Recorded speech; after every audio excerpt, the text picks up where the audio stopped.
Mel Burgess, and I'm going to show you some tricks and tips when you are working at creating a publication.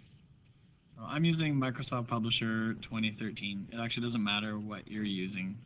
You could be using Word or Publisher or one of the many Apple products. It doesn't matter to me.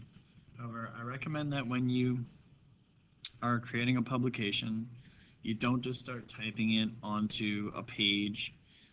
When you're doing anything with design, you want to put everything into what's called a text box. You will have a button somewhere. Almost all publishing software has text boxes. The idea with a text box is you want to put your information into the text box. And I'm going to zoom in quite a bit so we can see what I'm doing here. And then you start to type. So, business information, management 12. That's the name of the course where I'm going to put this video. So next, I'm going to make some changes to my text. You can either do it in the hover toolbar that shows up in this program, or whichever way you're comfortable. I'm going to make it pretty big, maybe even a bit larger. I might bump it up a little bit in size so it kind of fills the text box. Notice that if you stretch a text box, the text stays along the left-hand side. You can put it left top or left, you can put it dead center in the text box or on left, or you can even just use your traditional centering button on the home tab. It's centered, it's left, it's right.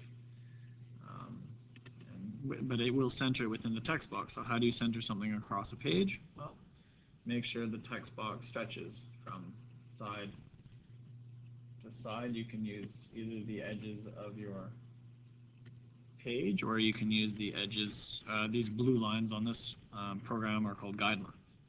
Okay. And so I'm going to click center and center that text. And I'll even change the font style. I'll change it to Times New Roman. There we go.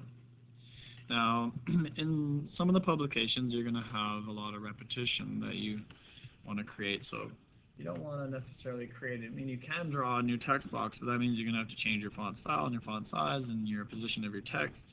Use the boxes that you create. I like to do something called right drag. Just put your pointer on anywhere along the border of the text box, hold down your right mouse button and drag it, and then release. When you release, it asks you, do you want to move that text box or do you want to copy it? I'm going to copy it. Now, even the text is copied inside the text box. And I'll just use that to type my next line.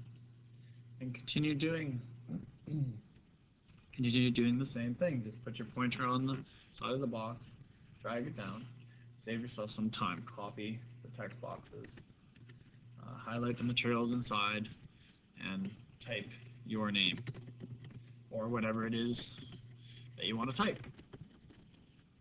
Intro Introduction to Design. Okay.